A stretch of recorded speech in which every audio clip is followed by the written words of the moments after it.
Diane King Hall, host of Morning Movers, is with us, and a good quarter, but the outlook meh. Yeah, exactly. That is a good way to characterize it for FedEx, Nicole.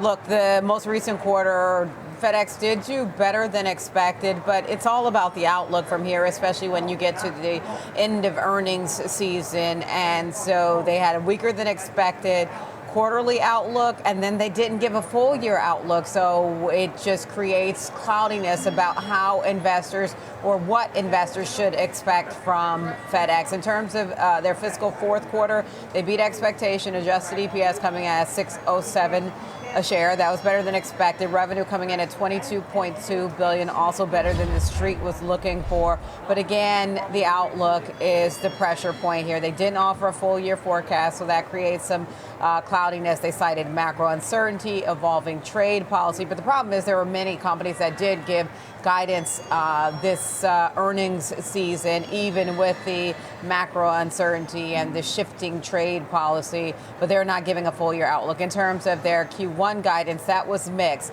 They are expecting flat to 2% revenue growth. It's a wide range. That's essentially because of just uncertain demand due to trade policy. Their EPS forecast, that does trail estimates. Their EPS forecast for Q1 is $2.90 to $3.50. The street was looking for $3.83. So again, even on from the low to the high end, and it's weaker than expected. They're anticipating this $170 million hit from tariffs. They noted that international demand is facing some weakness. Domestic business, they point out that's more resilient. Here you saw U.S. parcel volume increase 6%. So that is good in helping to offset the weakness they're seeing internationally. But again, big international pressure. A lot of that has to do with, obviously, the tariff risk. They are trying some cost-cutting measures to, essentially double down on efficiency, Nicole. They're retiring some aircraft, a dozen aircraft they retired in Q4. They've got some layoffs that are coming down the pike that is expected to save $150 million annually.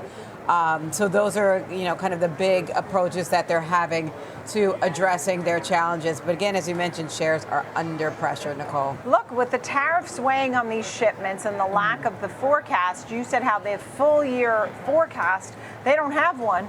That does raise concern. Most of the analysts, though, I still are seeing many outperforms and buys. I see a sell from Loop.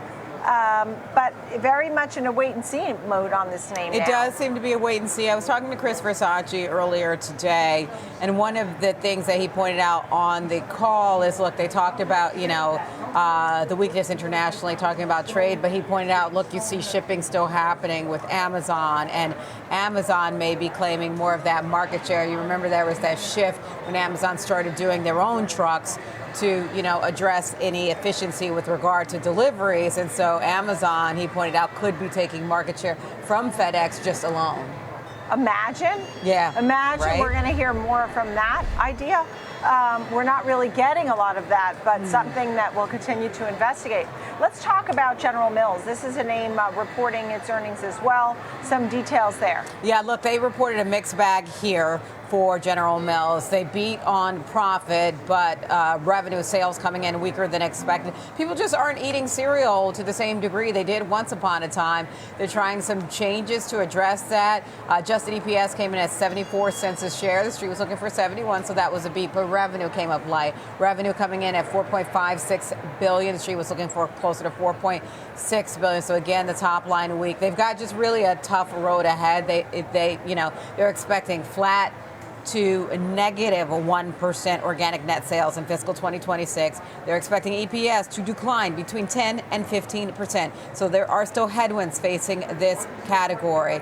The stock has been under pressure. Consumer staples really, in this space, when it comes to General Mills, it's already been under pressure year to date. They're losing ground to private label brands. We've talked about that when we looked, for instance, at Kroger's most recent earnings, Nicole, and Kroger talking about consumers leaning into private label. And then there is, of course, the issue of the impact of the GLP-1s to the packaged foods category and snacking category. So that has been affecting demand as well. And so for General Mills, in terms of the patterns recently, you've seen sales decline for 5 of the past 6 quarters. earnings now down 3 quarters in a row, say they've really got to figure out a solution. They are having some conversations about adjusting, when it comes to volume and pricing. I was talking to Arun Sundaram earlier today, and he said, what they're trying to get clarity on is, and the view is that it's probably a few factors hitting this, Nicole. There is the shift in how consumers eat. Everybody doesn't eat cereal anymore. And then there is the effect of the GLP-1s. And then just inflation is an issue. And last but not least, a winner in the S&P Yes. 500 is Coinbase, continuing to do so great, some Yes. new highs here. Tell us a little bit about the latest story here. I'm glad we're finishing on a winner. We've got some green on the board, especially when you think about, how the overall market movement is and the records that we're looking at in terms of the broader market. Coinbase participating in the gains today. Wall Street really liking it more. And you got Bernstein boosting its price target on Coinbase today. Big boost to its price target. It's looking for $510 a share now. That's up from their previous price target of $310. It's a 65% increase of their previous price target. They did have an outperform rating. They are sticking by that, so they are very constructive on this. They call Coinbase the, quote, universal bank of crypto. It bridges retail, institutional, and on-chain activity at significant scale. They talk about the institutional muscle behind Coinbase. They, are behind the custody for 8 of 11 of the Bitcoin ETF issuers. They talked about, obviously, the acquisition of Derbit, that crypto options exchange, so that they see as a tailwind. And then, of course, all the progress that we've seen within stablecoin and the Genius Act. And then they point out the fact that it is the only true, crypto company in the S&P 500, so that just gives it some credibility there and just regulatory upside from here, Nicole. All right, Diane King Hall, three great names that we took a look at: FedEx, General Mills, and Coinbase today. Yeah. Coinbase, incredible. I mean, 1 year up 60%. I know. And I was just looking at the long-term chart, because there was a time that it was so excited and then sold off, and people started to feel really downtrodden on it. And, I just watch, right? And I was thinking, gee, I wonder where this is headed. And some people were still touting it. And even the bulls started to say, oh, I was wrong, I know. and whatever. But it went from $31 to $369 now. So it's an over the 3-year chart. Pretty incredible story there for Absolutely. Coinbase. Diane, good to see you. Thank you. Diane Good to be King with Hall. you. You can catch her on Morning Movers each day.